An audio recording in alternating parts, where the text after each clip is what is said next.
potential, which is already delivering thousands of jobs, significant investment and greater energy security now, and remains the clearest route to net zero. Martin Whitfield. I thank the Scottish Government for that answer. So what estimate has the Scottish Government made of the direct financial losses to East Lothian resulting from the closure of Torness Nuclear Power Station, including projected reduction in high-skilled employment, impact on local supply chain businesses and the anticipated fall in business rates and revenues to support local public services? Or has that not happened yet? Cabinet Secretary. We obviously work with Torness, and we welcome the work that the workers of Torness and the management do, and the participation that they make in our energy security. Of course, Torness are making plans for when they will close, and Martin Whitfield is well aware of that. But nuclear fusion is far away from deployment, and electricity security of supply, including issues such as grid stability, inertia, frequently control, will not be helped by something that is in the future of 2040. And indeed, it's not something that can be lifted and put into Torness and other fission sites, and I think Martin Whitfield is aware of that. Brief supplementary, Liam Kerr. Presiding Officer, what does the Cabinet Secretary understand to be the estimated average build cost of a small modular reactor? Cabinet Secretary. Well, obviously, I don't have that information in front of us because we do not plan to build small nuclear reactors, which are unproven technology that have not actually been deployed at all. Again, this is unproven technology which has not been deployed yet, and of course we have a policy against new nuclear fusion. Question number 7, Alexander Stewart. Thank you, Presiding Officer. To ask the Scottish Government what its commitment is to a sustainable funding package for Forth Valley College to ensure its long-term future. Minister Ben McPherson. I know that the member is generous in spirit and will therefore want to thank and warmly welcome that this SNP Scottish Government's 26-27 budget includes a 10% uplift for our colleges, reinforcing this Government's ongoing commitment to the college sector and our people across the country and the economy too. As part of the annual allocation process, the Scottish Funding Council will publish indicative university and college allocations for the financial year 26-27 in the coming days, and the Scottish Government's increased support for our colleges will be reflected in those announcements. Alexander Stewart. I thank the Minister for that response. It is vital that the public is aware of the full picture, as unless the Scottish Government can come forward with concrete reassurances as to the long-term future for the Alloa campus for its students and employees, they then will be right back to square one. So can the Minister give that assurance of the long-term financial package that's required? Minister. Well, as I said, whether it's Alloa campus and Forth Valley College or all across the country, this Government's stepping up of support for our college sector is making all the difference for learners and institutions. I spoke earlier in this question session about the difference that's been made for Alloa campus, that it will stay open for this year, and that we are in a very positive and constructive dialogue with the sector as a whole and with Forth Valley College about the future of Alloa. There is huge potential in terms of the economic opportunity, the need for more skills in the area and the impact that that makes in the community, that the Alloa campus can have a bright future, and this Government will keep working proactively to support all of our college sector and Forth Valley College and the people of Alloa. Thank you. Question number 8, Ash Regan. To ask the Scottish Government, in light of the Scottish Police Authority's recent quarterly policing performance report showing that sexual crimes have continued to increase, with recorded rape at the highest level since comparative records began, and with domestic abuse also continuing to rise, what its response is to concerns that Equally Safe strategy is failing women and girls, including what urgent, measurable action it will take to reverse these trends. Minister Cocab Stewart. Question. All forms of violence against women are abhorrent, and those who perpetrate violence and abuse, the majority of whom are men, must change their actions and behaviours.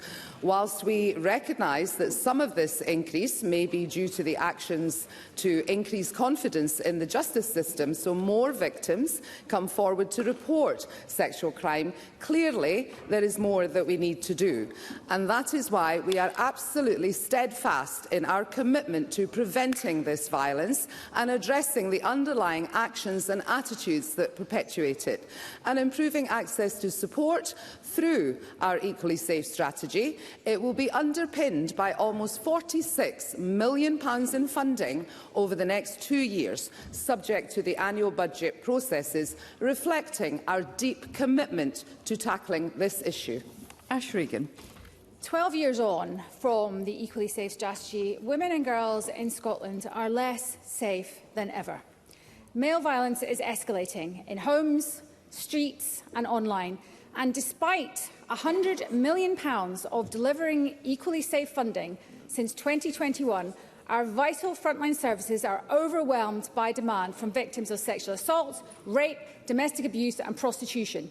While other nations also tackle root causes of misogyny, including by criminalising the purchase of sex, our government's woeful inaction and ideological obsession have allowed data on sex to be corrupted, sex-based protections to be eroded and women to be treated as commodities. So will the government stop blaming teenage boys for misogyny and finally connect the dots upstream by strengthening sex-based protections and confronting systemic misogyny through urgent legislative and societal action to reverse this crisis?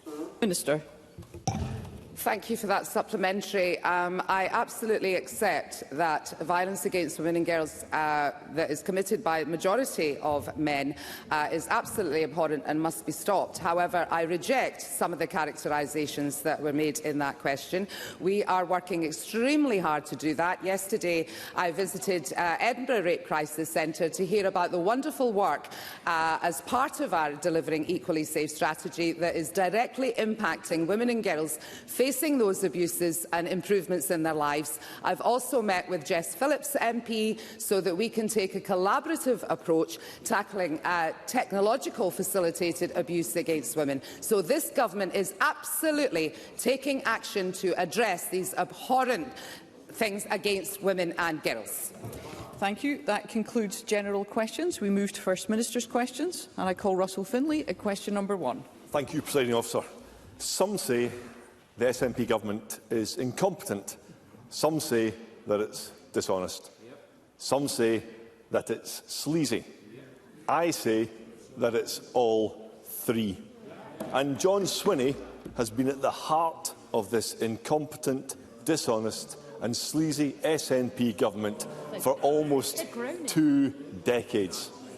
He defended his Health Secretary for pocketing £11,000 of taxpayers' money for iPad roaming. He defended his next Health Secretary for taking taxpayer-funded limos to the football. He defended his Justice Secretary for misrepresenting a grooming gang's expert. He defended his Transport Secretaries over the corrupt Calmac ferry scandal.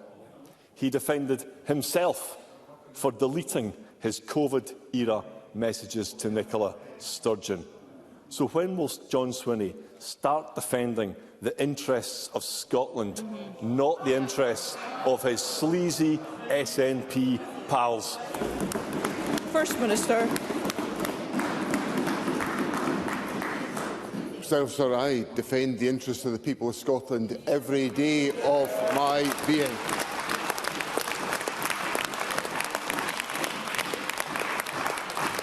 And having listened to Russell Finlay's poorest hits over the course of the last minute or so, I'm left wondering, why are the Conservatives going to get decimated at the forthcoming election? Russell Finlay. I've got plenty more on the SNP's greatest hits to come. John Swinney, he spends so much time on the moral high ground. It's a miracle that the man doesn't suffer from altitude sickness. The truth is that this jaded career Let's politician... hear one another. Hear one another. This jaded career politician has become accustomed and immune to SNP dishonesty, incompetence and sleaze. His party has trashed the reputation of this Parliament, and it's the people of Scotland who suffer. John Swinney has made Scotland the highest tax part of the United Kingdom. He's made Scotland spend more on benefits than anywhere else in the UK. And that means that John Swinney is responsible for a looming £5 billion black hole in the public finances. He needs to start being honest with the people of Scotland. Tell them now, how much more tax will he take from them to tackle the SNP's £5 billion bin fire? First Minister. Presiding Officer, I just want to reassure Russell Finlay, in case he's worried about the energy about the next few weeks, I'm just raring to go for the forthcoming election and to win it well for Scotland. And as for all the pile of abuse that he's just spouted out, which he spouts out every week, let me just remind him what I reminded him of last week. The majority of taxpayers in Scotland pay less tax than if they lived in England under an SNP government. Thank you. And the international credit rating agencies complimented. They don't like this. Let's hear one another. Because the international credit ratings agencies complimented the prudent financial management of Scotland. And the only person that's got any explaining to do in this Parliament about their stance on fiscal recklessness is Russell Finlay for telling me to follow Liz Truss. What a disaster that was. Russell Finlay. A credit rating founded entirely on the fact that Scotland is a proud part of the United Kingdom. Now turning to SNP incompetence. Presiding Officer, I ask you to bear with me. It would take all day to properly address this useless government's dismal record. It would take several days. But here's a few. Classroom violence, up. Teacher numbers, down. Police stations, closed. Police officer numbers, down. Violent crime, up. Domestic violence, up. New houses, unbuilt. Major roads, unbuilt. Hospital waiting times, up. GPs and dentists, unavailable. Breakfasts and bikes for kids, undelivered. New prisons, unbuilt. Prisoners set free. Ferries, broken. Pubs, closing. Rural Scotland, ignored. Oil workers, betrayed.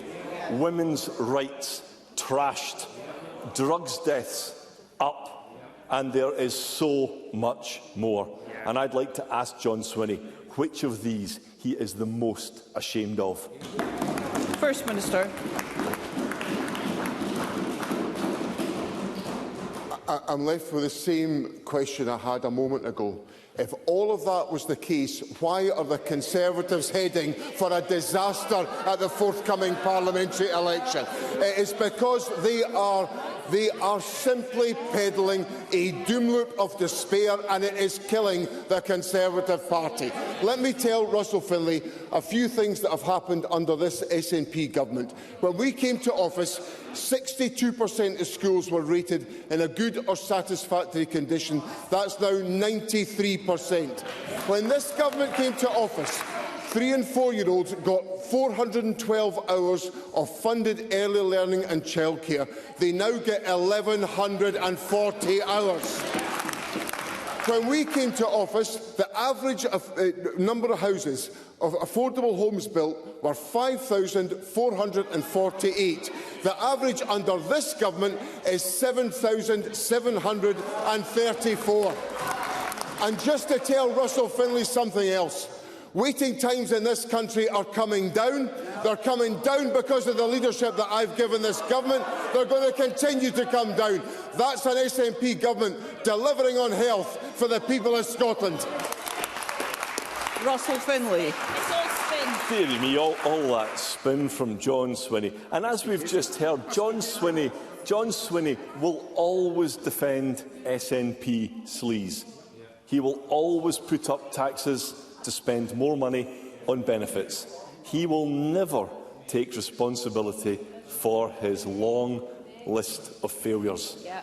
But for John Swinney, none of this really matters, because since he was a teenager, he has only cared about one thing, and that's independence. Thank you. Thank you. They come to life when you talk about independence, and they sat in silence. They sat in silence when they read out the list of SNP sleaze and failure. Silence. Let's all hear one another. There are those in the gallery who would like to be able to follow proceedings. Let's hear one another.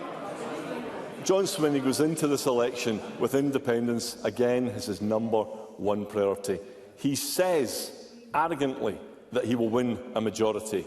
He says that this will give him a green light for another referendum.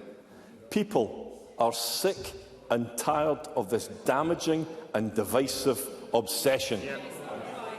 They want politicians and Parliament to address their problems.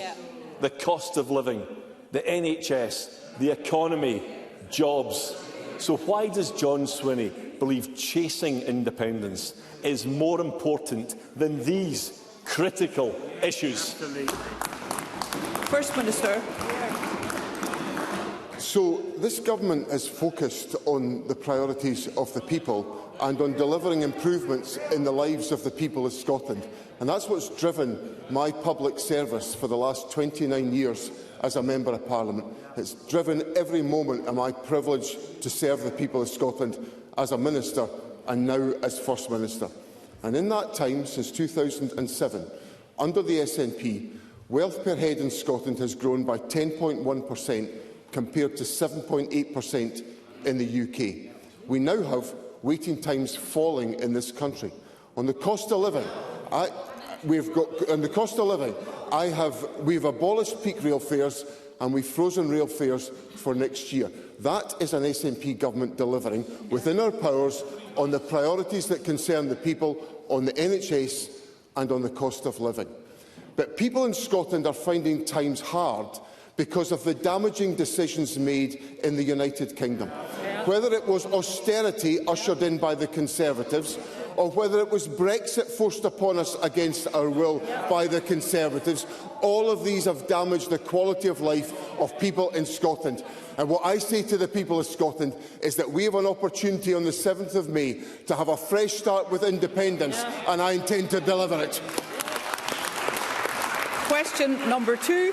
Anna Sarwar. Thank you, Presiding Officer. This Parliament is supposed to be about the lived experiences of Scots. And 5 years ago, Scots elected a Scottish Government on a clear promise to make this a COVID recovery Parliament. And let's not forget that John Swinney himself was the COVID recovery Secretary. But we didn't get recovery, did we? Instead, the SNP Government lost his way and took Scotland backwards. On almost every measure, things are now worse than they were 5 years ago. Waiting times, worse. Homelessness numbers, worse. Crime is up and police officer numbers down, and educational attainment poorer. In 2021, John Swinney was Education Secretary and promised 3,500 extra teachers. Instead, we have 810 fewer teachers compared to 2021. John Swinney and the SNP have failed. So after 20 years, more of the same won't cut it, will it? First Minister. So, in the course of the term in office of this government, we have taken steps to improve the lives of people in Scotland, whether that's about delivering a stronger economy, which has been delivered against the tides of austerity and the inflation surge in 2020, 2022. On the health service, we are seeing waiting times coming down. 8 months in a row, waiting times have come down as a consequence of the actions of this government. In education, we have rising levels of attainment in our schools and a narrowing of the poverty-related attainment gap. So that is an SNP government delivering on the priorities of the people of Scotland, determined to serve the people of Scotland and determined to improve the lives of the people of Scotland. Anna Sarwar. I just read out the facts and the record of failure. And let's not forget that John Swinney was the Education Secretary who marked down working-class kids during the pandemic. And when he did that, he told teachers he didn't trust their judgment, and he told young people he didn't believe in their ability. But it's not just in the classrooms he is failing our young people. The number of homeless children in 2021 was 7,500. Today, that figure stands at over 10,000. 10,000 children without a home to call their own on the SNP's watch. And there are starker and more serious failures too. The number of Scots sleeping rough on our streets has increased since 2021 by 66%. And almost 5,000 of our fellow Scots have lost their lives to a Doug's death crisis that they said was a national emergency. All those 5,000 deaths since 2021. So will John Swinney be honest and accept that this is not a record of success, but a record of failure that he should be apologising for? First Minister. President Officer, government has to wrestle with a whole number of different challenges, and in the period since 2021, we have had to wrestle with the significant levels of inflation that have taken place as a consequence of the invasion of Ukraine and all that flowed from that. But despite that, this government is building more houses per head of population than any other part of the United Kingdom to provide the action on homelessness. The government has taken the action to invest over £120 million in the last 2 years on making sure that void accommodation is put back into use so that thousands of families can get back into housing accommodation as a consequence of our actions. So that is a government acting to address the issues that are faced by people in Scotland and making sure that we deliver the better opportunities and the better prospects for the people of our country. Anna Sarwar. I think what Scots will hear from that is that John Swinney thinks 10,000 homeless children is a measure of success of this government rather than a measure of failure. I started my public service as an NHS dentist, and fixing our NHS is personal to me. The SNP promised an NHS recovery but failed. At the election in 2021, 549,000 Scots were on an NHS waiting list. That figure is now 786,000. In 2021, around 1,200 Scots were waiting over 2 years for treatment. Today, that figure is shamefully almost 6,400.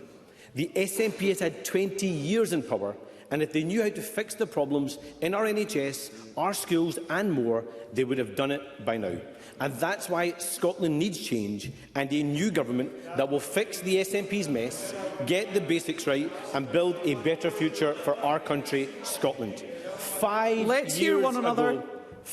years ago, the SNP promised recovery and failed. So isn't it the case that the next 5 years must be about Scotland recovering from John Swinney and the failing SNP? First Minister. One of the things that Anna Sarwar failed to mention in his commentary about the National Health Service is that since 2021 we've had a COVID pandemic. And the COVID pandemic has created significant disruption to our National Health Service. And what is the government doing about that? Well, what the government is doing about that is the government is making sure that waits of over a year have decreased for 8 consecutive months across new outpatient and inpatient day cases. New outpatient waits of more than a year have more than halved. In 80% of disciplines in the National Health Service, there is no waiting times beyond 52 weeks whatsoever. And that's the government taking the action to improve the circumstances within the National Health Service. Now, Anna Sawar talked about the change of a potential change of government. And people in Scotland need to be really wary about all of this, because Anna Sawar stood here a couple of years ago and argued for a change of government in the United Kingdom.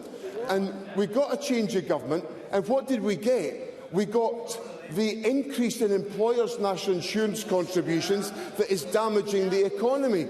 We got the actions that have been taken to remove winter fuel payments by the UK government. We've had failure after failure from the UK government, and now Anna Sawar turns round and says that everybody was foolish to vote for that man Keir Starmer that he argued that we should all vote for.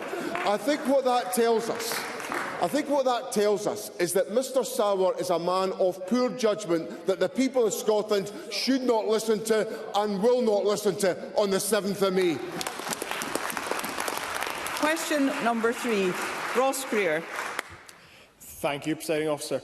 Free bus travel for young people is the Scottish Greens' proudest achievement of the last 5 years. It's a simple idea, but one that has transformed the lives of young people across the country and saved families a fortune. It's opened up opportunities to take up college courses or job opportunities in neighbouring towns without having to worry about whether or not they can afford to get there. It means families can take the bus for a day out without it costing them a fortune.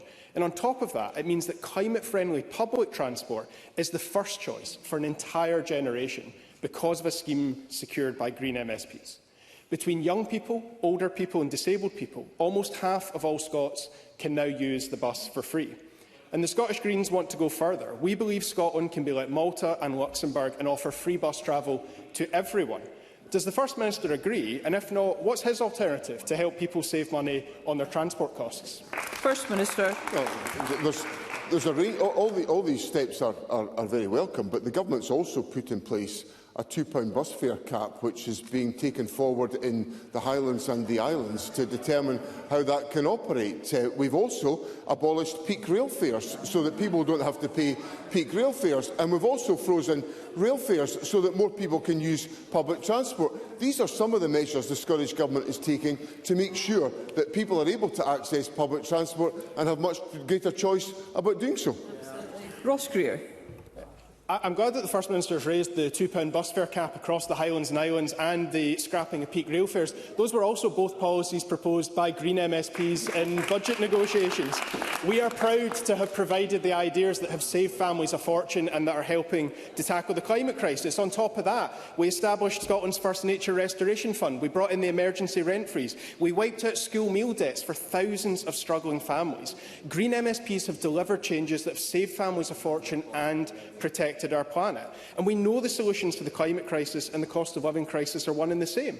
And yes, we were proud to work with the First Minister and the SNP to deliver these changes, because Greens believe in cooperating to take Scotland forward. But these ideas were all put on the table by Green MSPs in the first place. We brought forward bold progressive ideas and we worked to deliver them. So can I ask the First Minister, what's his favourite of the changes that the Greens have delivered in this Parliament?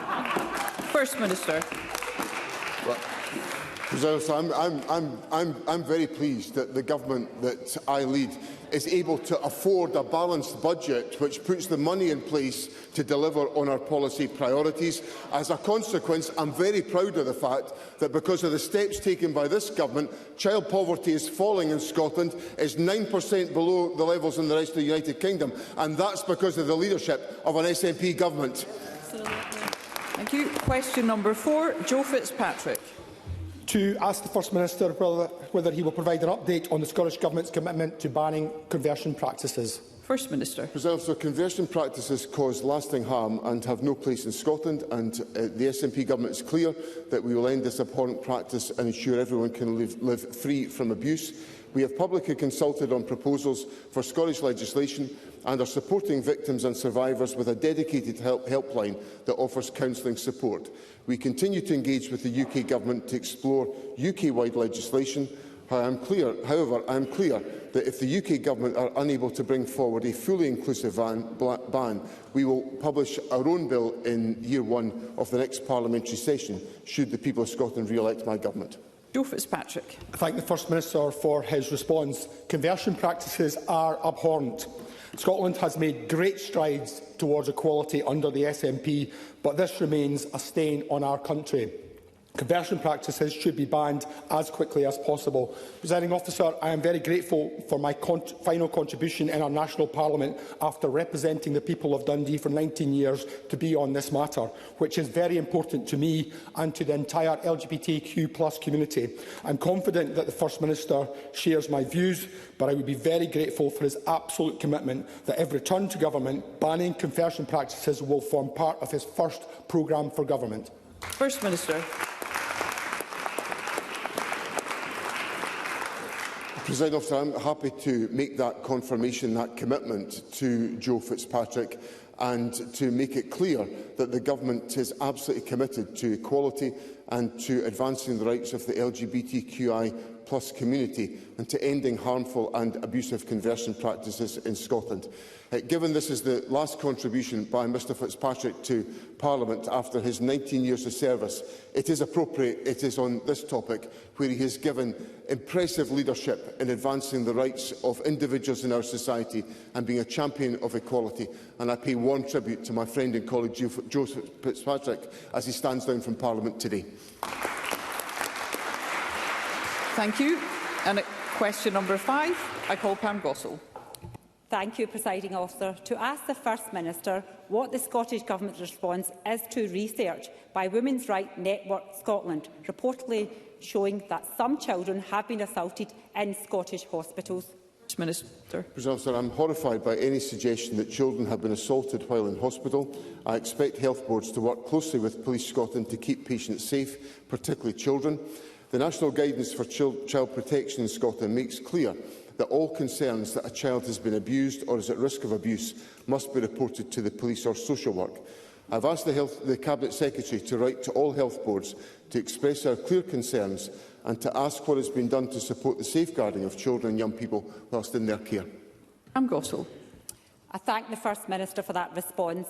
Hospitals should be a safe space for everyone. But new findings from Women's Rights Network Scotland reveal a grim reality. Patients, including children, have been sexually assaulted in Scottish hospitals. This is utterly unacceptable. We know that this is just the tip of the iceberg, with most cases not being reported and victims left to suffer in silence under the SNP. Yeah. Can the First Minister confirm whether his government will finally mandate consistent and transparent recording of sexual offences in NHS facilities and publish annual figures so there can be real accountability? First Minister. Sir, any form of abuse of this nature is completely abhorrent, and I expect health boards to work closely with Police Scotland and to uphold their legal duties as employers in keeping staff, patients and visitors safe. Health boards have a legal duty and reporting systems in place to record data on sexual assault, violence and aggression, and the Government's expectation is that reporting should be undertaken by health boards. Katie Clark. A 13-year-old girl was sexually assaulted at Crosshouse Hospital, and a 13-year-old and 15-year-old girl was assaulted at Stophill. Given the level of sexual assaults in hospitals was raised in this chamber and in the media last year, what work has the Scottish Government done to investigate the full scale of this issue? And would he agree with me that openness about the risks is essential to ensuring that we have robust safeguarding? First Minister. Yes, I agree with that point, and the Government published a sexual harassment guide in August to supplement both the bullying and harassment and gender-based violence policies that we have in place. Now, this guide aims to support those active in operating the leadership of our hospitals to ensure that these issues are properly and fully addressed and that any issues are reported accordingly to police, as is the obligation to do so. We've also launched a national NHS network to bring together health boards and partner organisations to explore and share approaches to preventing sexual harassment across NHS Scotland, and that will include information on data and reporting, training and education, sharing of best practice and providing support to staff and employers. So a range of action has been undertaken to follow up the issues that Katie Clark refers to, which were raised in Parliament last year. Question number 6, Pauline McNeill. To ask the First Minister what the Scottish Government's response is to the His Majesty's Inspector of Prisons for Scotland report indicating that staff shortages mean young prisoners at HMP and Young Offenders Institution Polmont lack enough opportunities for work, education, recreation and spend far too long locked in their cells. First Minister. Presiding Officer, I welcome the report and have noted the continued improvements made by the Scottish Prison Service since the inspection was carried out last August, as set out in the post-inspection update. I also fully understand that while much progress has been made, there remains still much more to do, and the Scottish Government and the Scottish Prison Service are fully committed to continued improvement. The Scottish Prison Service has increased staffing levels and is providing enhanced support to young people, and is also taking action to increase time out of cells through new purpose-built outdoor space for young people and reviewed opportunities for activities. Pauline McNeill. It's extremely sad that yet another inspection at Polmont Young Offenders Institution is telling us that we have deep-rooted problems in keeping young offenders safe, and the tragic suicide of 19-year-old Daniel Kerr 2 weeks ago only illustrates again that the state is failing to keep these young people safe, and that's after the inquiries into the deaths of William Brown and Katie Allen. Professor Sarah Armstrong pointed out in an interview this week that it's not only a resource issue, but despite the professionalism and the dedication of our prison staff, the system still operates completely contrary to the obvious needs for a young person struggling when they are detained and they don't have an adequate time in their cell. In fact, Sarah Snell in her report says young men in Polmont continue to spend far too long locked in their cells. So can I ask the First Minister why there has not already been a complete shake-up then of how we detain young offenders? Surely in the last days of the Scottish Government, it is time to admit failure on this issue. But perhaps the First Minister and I could agree that we must, in Scotland, implement a new daily structure in Polmont Young Offenders Institution, where at the very heart of the system is at the very least adequate, productive time out of a prison cell. First Minister. So, first of all, can I record my sadness at the death of Daniel Kerr that was referred to by the death that was referred to by Pauline McNeill. This is a tragedy, and I extend my deepest sympathies to the family and friends of Daniel Kerr, and the Government clearly regrets that this has happened. Now, there has been a very strong focus within Government, led by the Justice Secretary, through the Ministerial Accountability Board, in the light of the fatal accident inquiry that took place in relation to Polmont. And a whole series of interventions and actions have taken place, some of which are recounted in my earlier answer. And I want to assure Pauline McNeill that those steps have been taken. They've been the subject of analysis and assessment by His Majesty's Inspector of Prison, but that report was carried out in August of last year, and a great deal more has happened as a consequence to that.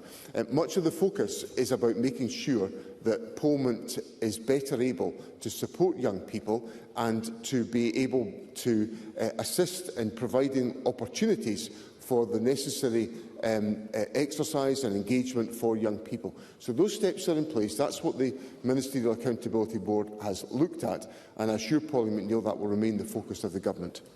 Rona Mackay. Thank you, Presiding Officer. I was pleased to see that the Scottish Prison Service have piloted non-pain control and restraint techniques which reduce the risk of injury to both staff and prisoners. Can the First Minister assure me that this will be rolled out across the prison estate with staff given the appropriate training? First Minister.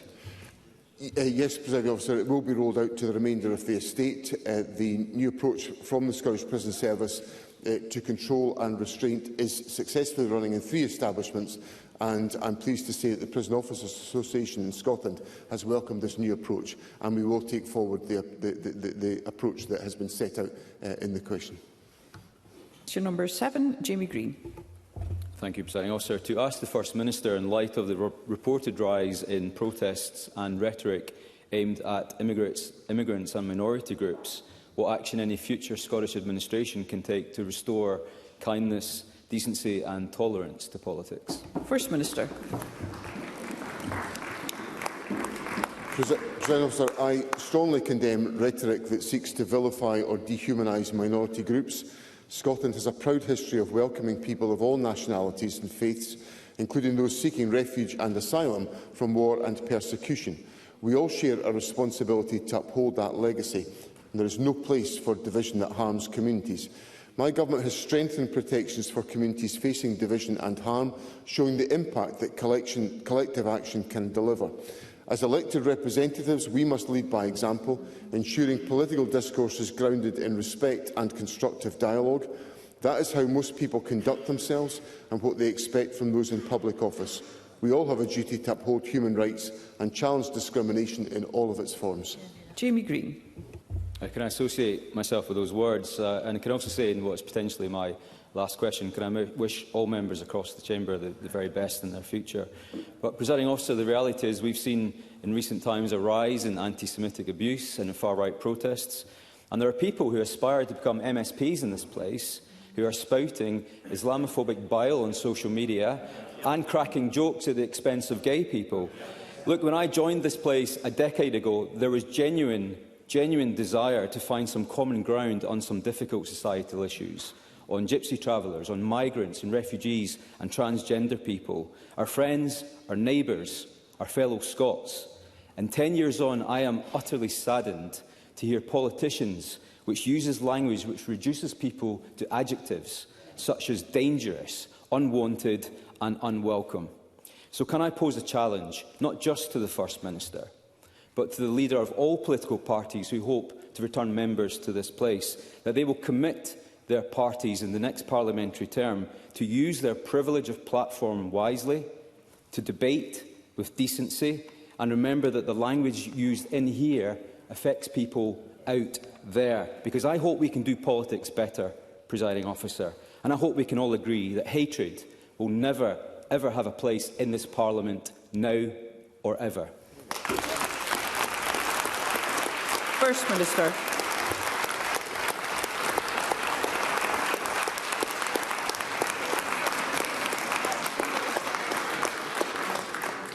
Presiding Officer, let me associate myself entirely with the comments that Jamie Green has made. Jamie Green has made a distinguished contribution to this Parliament over the 10 years that he's been here, and I wish him well for all that lies ahead for him. And he's taken forward an important contribution in shaping many of the reforms that have enhanced the rights of individuals in our society, and he should be proud of what he has contributed to this Parliament.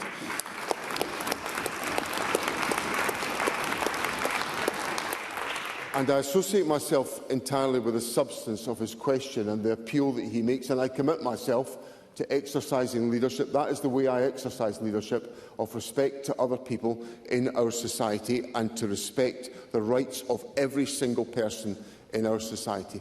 I am horrified by some of the behaviour that is now expressed publicly in our society of racial intolerance, of hatred towards other people. There are people that stand with banners in my constituency outside a hotel accommodating asylum seekers with language which is hate-filled, and it is appalling.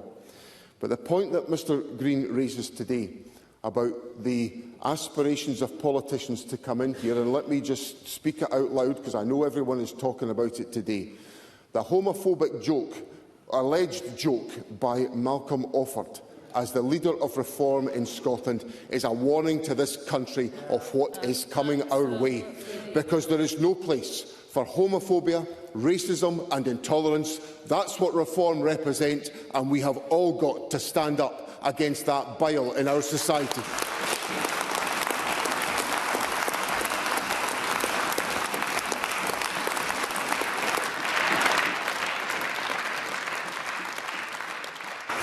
Thank you. Move to constituency general supplementaries. I call Sharon Dowie.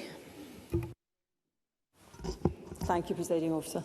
First Minister, Air Diving Club has been in existence since 1964 and is one of only 4 diving facilities in the whole of Scotland, and the only one on the West Coast, with the other 3 being in the East Coast. The diving facility risks closure as it needs a substantial amount of money to repair mechanical and structural issues to address safety concerns and ensure environmental sustainability. This is money that the Council simply does not have. If the diving facility can no longer operate, the nearest facility from here is 85 miles away in Edinburgh. So can I ask the First Minister, what can the Scottish Government do to support this diving facility and ensure divers on the West Coast have equitable access to diving facilities as those in the East? First Minister. I recognise, President Officer, the importance of this facility to people in the west and the south west of Scotland at the Citadel Leisure Centre. Obviously, it's a matter, as Sharon Dowie makes quite clear, is a matter for South Ayrshire Council. The Government obviously is encouraging, through the investments we are making in the budget, in providing support for greater use of greater access to swimming lessons within our facilities around the country. This is a particularly specialist area. I'll ask officials to explore what opportunities there are for cooperation, but fundamentally it remains a matter for South Ayrshire Council. Bob Doris.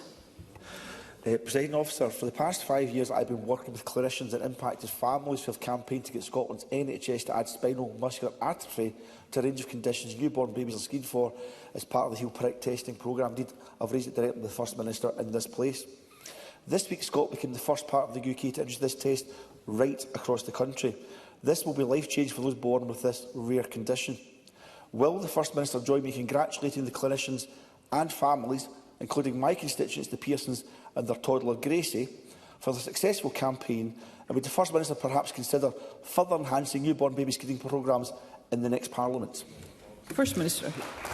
President, I'm delighted to welcome the developments that have taken place. This has come about as a result of a tenacious campaign by the Pearson family and their daughter Gracie, supported by Bob Doris, who has been an enthusiastic champion of this objective. The screening programme is an essential part of the health and the well-being of children. The Government will, of course, explore and examine what opportunities there are to enhance that screening programme, and we will take that forward should we have the privilege of being returned to office after the election in May. Rhoda Grant. Thank you, Presiding Officer, but it feels a little like Groundhog Day. South Uist and Barra are facing yet another chaotic holiday period. South Uist is facing an 85% cut in their ferry service during the Easter period. And this is a community the First Minister knows has suffered from cuts for years, causing businesses to struggle. The community were instrumental in getting the Scottish Government to provide compensation. However, what they really want is to run their businesses successfully, and to do that, they need a reliable ferry service. Can I ask the First Minister to intervene and ensure these islands don't suffer another dismal holiday period? First Minister. Every effort is made to make sure that the CalMat network can meet the needs of all island communities, and there will be local dialogue about the delivery of individual services. There are, of course, new vessels joining the fleet. The Isle of Islay is just about to enter service, which will assist in improving the capacity. There are obviously refits going on for vessels that are going through their annual maintenance contract, but there will be active dialogue to make sure that ferry communities have the services and the support that they require. Paul McLennan. Thank you, Presiding Officer. New data shows banks have withdrawn mortgage offers across the board, leaving first-time buyers in the lurch as rates spiral out of control. Whilst the Westminster Labour Government sits on its hands as mortgage rates spiral in broken Brexit Britain, the SNP will support renters and first-time buyers with up to £10,000 to help them get on the property ladder. People want to get on in their life, and the SNP will help them every step of the way. Can the First Minister outline what steps the Scottish Government is taking to support renters and those hoping to buy their first home? First Minister. So the Government has, of course, brought forward a number of steps to support those who are renting through the legislation that we've brought in as part of the Housing Act, but we're also setting out proposals to provide up to £10,000 towards a deposit to give people the help they need to buy their first home. I've heard from so many young people who feel unable to get those resources together for a deposit, but what they can rely on is a re-elected SNP government to deliver exactly that for them. Tim Eagle. Thank you, Presiding Officer. Just to remind members of my register of interest as a small farmer, it's not one of those moments of anger, but disappointment. It's disappointing that this rural support plan was left until the last days of Parliament to be released, avoiding the scrutiny that it deserves. 70% of this document is about things we already know, and there is next to no detail on the future support schemes. The few figures that are in this show year-on-year real-terms cuts, which amount to nearly £250 million in lost funding. So can the First Minister explain, not to me, but my constituents and everybody in the agro-community out there, why, if the SNP government are so proud of this uninspiring plan, why they released it too late to be scrutinised by this Parliament? First Minister. I'll tell Mr Eagle what is uninspiring. What is uninspiring is the implications of Brexit that his government forced upon the people of this country. And agricultural support has been undermined by the actions of the Conservative government in negotiating the Brexit that they put in place. Let's hear one another. It's all very well for Mr. Eagle to take issue with me on this question, but the real guilty parties on Brexit and the implications for agriculture are the Conservative Party and all of their activities, and they'll be found out for it on the 7th of May. Paul Swinney. Thank you, Presiding Officer. Will the First Minister intervene urgently to stop Glasgow City Council's arm's-length landlord City Property issuing a notice to quit tomorrow on 7 independent charitable arts organisations at the publicly funded Trongate 103 Cultural Centre, forcing them out with £700,000 a year extra costs that are 4 times previous rent and 10 times service charges, while completely ignoring the independent sustainability study that the Council itself commissioned, especially amid the wider crisis now engulfing Glasgow's entire cultural ecosystem with the indefinite closure of the CCA, the Lighthouse, the Arches and the People's Palace. City property is out of control. Will the First Minister intervene and get a grip of them? First Minister. Well, I've every sympathy with the issue that Mr Swinney raises, but these are properly a matter for Glasgow City Council and their arm's-length organisations to determine. And Parliament wrestles often with where decision-making should be taken forward. And these are decisions that are properly matters for Glasgow City Council to take forward. Now, what I would point out is that the Scottish Government has put in place financial support in recent days to make sure the completion of the Citizens Theatre refurbishment can be carried out and delivered for the people of Glasgow. £3.5 million of extra funding delivered by the Scottish Government right into the heart of Glasgow, in addition to the other investments that we're making in the city to strengthen its cultural identity. And the Government will continue to do that where it has the power and responsibility to do so. Annabel Ewing. Thank you, Presiding Officer. A new medical centre for Lochgelly is a shovel-ready project, but its delivery has been combined at the 11th hour and, to everyone's surprise, with an entirely separate capital project, which, whilst welcome, is not yet out of the starting blocks. Can I ask the First Minister, therefore, if a phased approach can be considered so that Lochgelly can go first and a long-standing government commitment to the people of Lochgelly can be met? First Minister. President, I'll certainly give consideration to the question of a phased approach to determine if that is practical. I understand there are different stages at which the different proposals are at, so we can certainly consider the issue that Annabel Ewing puts forward. It is, of course, an issue that she has championed on behalf of her constituents, and as she prepares to step down from Parliament at the forthcoming election, I pay tribute to the public service and the commitment of Annabel Ewing to her constituents in Cowdenbeath, which she's exercised on many issues, but especially on this issue, for many years.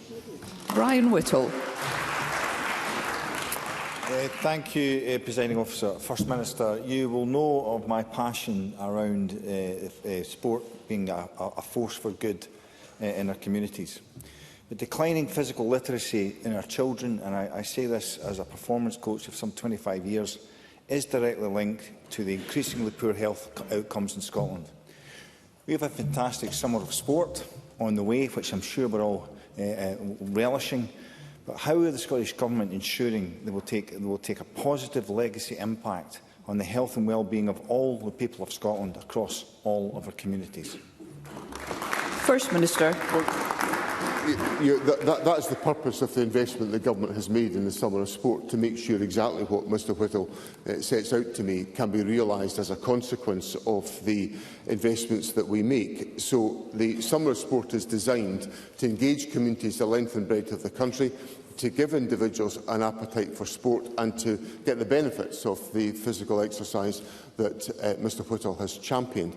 I think there's also some important issues about which the Cabinet was considering on Tuesday, around about the degree to which young people are using phone technology and where there are other choices about exercise and engagement and sporting activity as alternatives. So there are many issues that have to be addressed in that respect, but the investment in the Summer of Sport will certainly help to achieve the objectives that Mr Whittle is raising with me today. Fergus Ewing. Last October, the Chinese renewable company Minyang announced an investment of £1,500 million for my constituency, which would create 1,500 direct jobs initially, leading to 4,000 in Phase 3.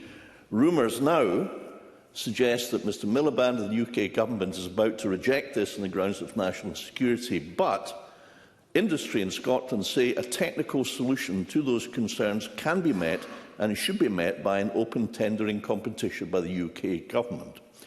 So, will he, as Alex Salmond most certainly would, move heaven and earth to secure this, the largest ever investment in Scotland, and will he persuade the UK Government that to do anything other than to approve it would be an act of abject betrayal?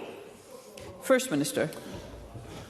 So, sir, I recognise the seriousness and the significance of the issue that Mr Ewing raises, but this issue is being decided upon by the United Kingdom Government, and it is causing no end of frustration about the fact that the United Kingdom Government has not come to a decision for some considerable time. And in addition to that, as things stand just now, and like Mr Ewing, I'm hearing all sorts of rumours about this decision. I have no clarity on what decision the United Kingdom Government has come to. But I want to assure Mr Ewing that there have been very, very, very vigorous representations made to the United Kingdom Government about this decision, which is central to the renewables future. This is one of the issues that I've raised with Parliament before, that this lack of decision is slowing down the upsurge in renewable activity at the same time as the UK Government is penalising the North Sea oil and gas sector with the Energy Profits Levy. So what we have here is a perfect storm for the people of Scotland, where decisions in the United Kingdom are having a damaging effect on Scotland, whether it is in oil and gas or renewables. So the answer for me is to take Scotland's future and Scotland's energy into Scotland's hands, and we only do that with a fresh start of independence. Thank you. That concludes First Minister's questions. The next item of business is Members' Business in the name of Pam Gossel. There will now be a short suspension to allow those leaving the chamber and the gallery to do so.